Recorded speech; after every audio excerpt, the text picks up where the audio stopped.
आप सभी भाई बहनों का सर्व कल्याण वृक्ष की प्रश्नोत्तर ज्ञान कक्षा में एक बार फिर स्वागत है।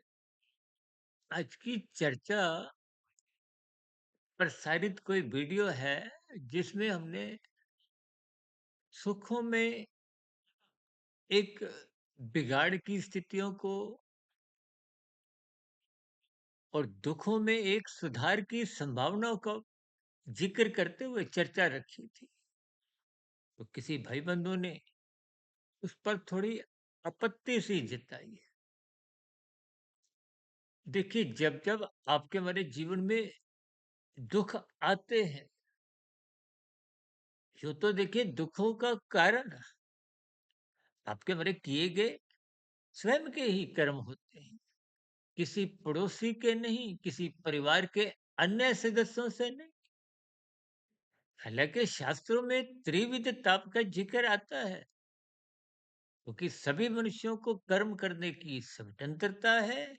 तो स्वतंत्रता का जब कोई दुरुपयोग करता है, तो निश्चित रूप से उसके प्रभाव से, चाहे वो परिवार का सदस्य हो, गली-मोहल्ले का हो, शहर का हो, देश का हो, चाहे अंतर्राष्ट्रीय स्तर पर, जब प्रकृति की एक प्रतिकूल परिस्थितियों के कारण,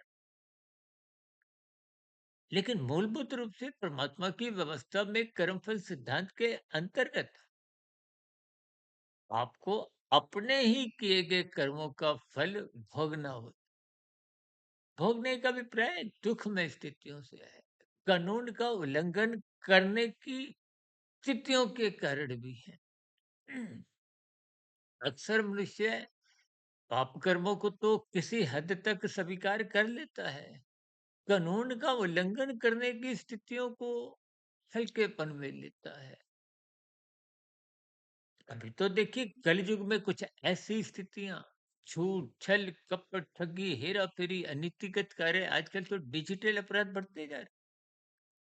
मनुष्य इन सभी स्थितियों में संलग्न रहता हुआ जब बच जाता है, तो उसको ऐसा बोध होता है सत्संग के भाव में कि मेरा कोई कर्मश्य नहीं बिगड़ा। जबकि दुखमय स्थितियां जब जब आपके हमारे जीवन में आती हैं, कभी ना कभी किसी ना किसी अवस्था में वो आपके हमारे किए गए कर्मों को ही कर्मफल सिद्धांत के अंतर्गत प्रकृति अपने आप ही एडजस्ट करती है। अपने आप ही देखिए, प्रारब्ध में जाति आयु भोग होते हैं। जाति माता के गर्भ में निश्चित हो जाती है। भोग का अभिप्राय अनुकूल प्रतिकूल परिस्थितियों से है। अनुकूल परिस्थितियों का आप त्याग कर सकते हो। आज मुझे 50 सुख हैं, तो उन 50 सुखों का आप त्याग कर सकते हो।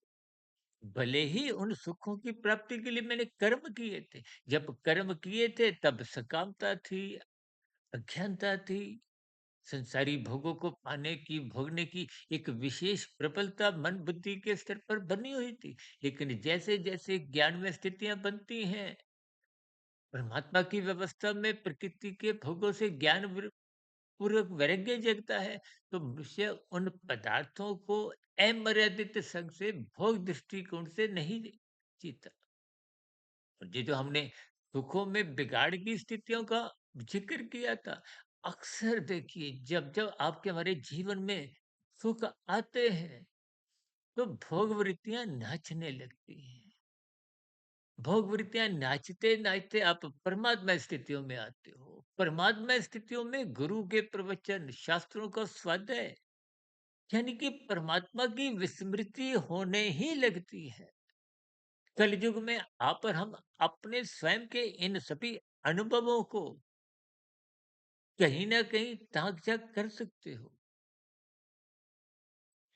अब ब्याह शादियों में भी तो देखिए कुछ ऐसी ही स्थितियां होती हैं। परमात्मा की स्मृति रहती नहीं है। ब्याह शादियों में तो देखिए राजसी तामसी स्थितियों का ही एक विशेष बहुमत होता है। सात्विक स्थितियां बहुत कमजोर होती हैं। मात्र फेरों की कुछ समय की स्थितियां को, या डोली विदाई के समय की कुछ स्थितियां, देखिए, ये सभी स्थितियाँ तर्कपूर्वक आपको समझनी चाहिए। मनुष्य योनि में जब तक आप तर्क का अभिप्राय देखिए, उसके कार्य कारण के संबंध को समझिए। ये प्रकृति की त्रिगुणात्मक स्थितियों के स्वभाव को समझिए। 3 गुणों के लक्षणों को पहचानिए। शास्त्र बार-बार कहते हैं, सत्संग करो, सत्संग करो। हम बार-बार कहते हैं, ब्रह्म मुहूर्त में उठो। ये सतोगुण की शुद्धतम स्थिति है। इस शुद्धतम स्थिति में उठने पर आप अपनी दिनचर्या को व्यवस्थित कर सकते हो। अपने जीवन की कमजोरियों को पहचान सकते हो। क्योंकि कमजोरियों का अभिप्राय जो आपका हमारी आदतें, स्वभाव, कुछ बुरे संस्कार जो बन चुके हैं, वो आपको में धक्का देते हैं। किन में? राजसी स्थितियों में, भोग वृत्तियों में, जिसके फलस्वरूप इसलिए शास्त्र बार बार कहते हैं, रजोगुण को सतोगुण की लगाम से नियंत्रण में रखो, अमर्यादित मत होने दो। गीता में भी स्वयं भगवान श्री कृष्ण जी ने यही ज्ञान उपदेश दिया है। 5 घोड़ों की जो एक लगाम अपने हाथ में रखी है, अपने हाथ में रखने का अभिप्राय सात्विक स्थिति से है।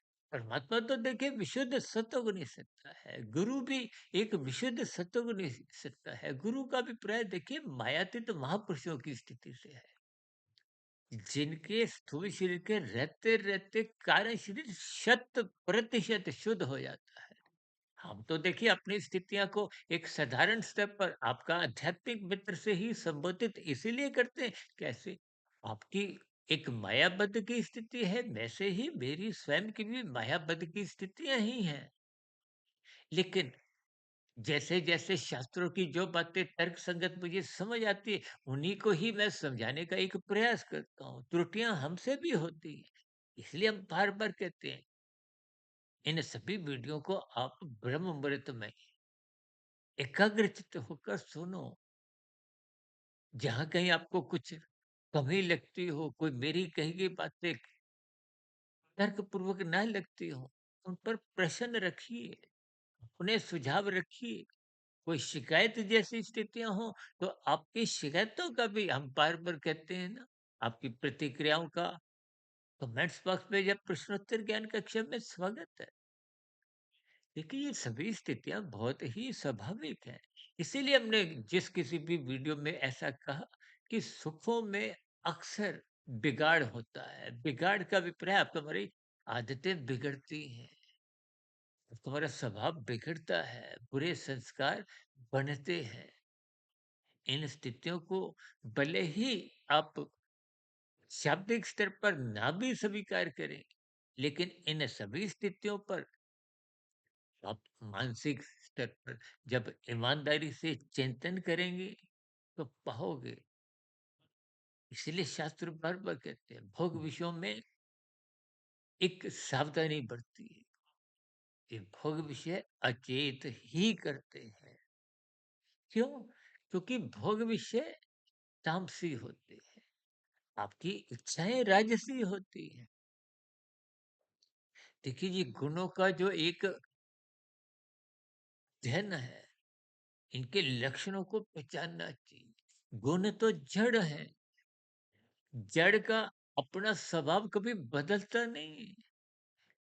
आप जिस गुण का संग करोगे, उसका रंग नहीं आए, ऐसा संभव ही नहीं है। आप कोला उठाओगे तो हाथ काले होंगे, भले ही उठाने के बाद आप फेंक भी दो। ये गुणों की त्रिगुणात्मक स्थितियां हैं, जिसको स्वयं भगवान श्री कृष्ण जी ने गीता में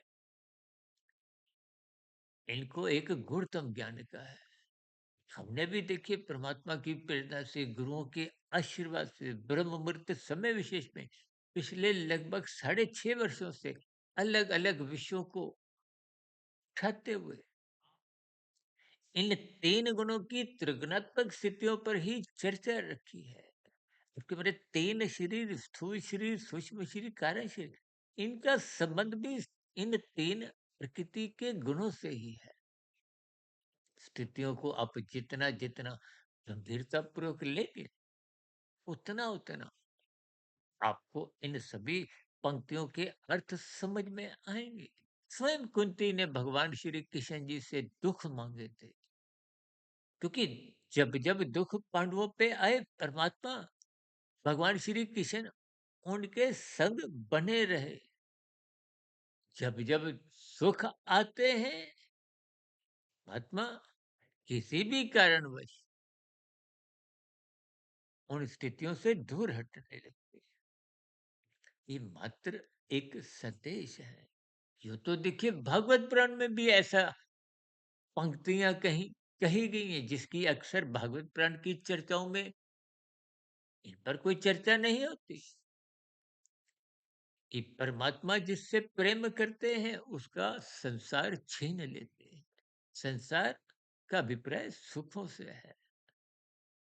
देखिए ये स्थितियां आरंभिक स्तर पर कभी कभी समझ नहीं आती, इसलिए इन सभी स्थितियों को तर्क पूर्वक जैसे जैसे आप समझोगे, तो जब जब दुख आते हैं, उन दुखों के कारण को ढूंढते हुए प्रकृति की व्यवस्था को समझिए, परमात्मा की व्यवस्था को आप जैसे जैसे समझोगे, तो परमात्मा तो देखिए सच्चिदानंद है, आनंद स्वरूप सत्ता है। आप और हम तकनीकी रूप से केवल सत्य चित है, ज्ञान स्वरूप है। ज्ञान में स्थिति में वापस लौटना है, जो बिना सत्संग के, बिना गुरु के प्रवचन सुने, बिना ब्रह्म मुहूर्त में उठे, यानी कि साधना करनी। साधना का अभिप्राय कर्म योग, ज्ञान योग, भक्ति योग की स्थितियों से है। योग का अभिप्राय परमात्मा परमात्मा की सम्मुखता से लिया जाता है। इन सभी स्थितियों को आप भी समझिए। उसी दृष्टिकोण से ही हमें दुखों में सुधार और सुखों में बिगाड़ का अभिप्राय, जब आप सुखों को रस पूर्वक भोगते हो। चर्चा विशेष को यहीं विराम देते हैं। कल सुबह ब्रह्म मुहूर्त ज्ञान उपदेश कक्षा में किसी नए विषय के साथ फिर मुलाकात करेंगे। तब तक आप अपने आध्यात्मिक मित्र सुधीर भाटिया फकीर को इजाजत दें। वीडियो संबंधित आपके नए प्रश्नों का, सुझावों का या शिकायत जैसी प्रतिक्रियाओं का नीचे कमेंट्स बॉक्स पर या प्रश्नोत्तर ज्ञान कक्षा में पुनः स्वागत है। चर्चा विषय को सुनने के लिए आप सभी भाई बहनों को बहुत बहुत धन्यवाद।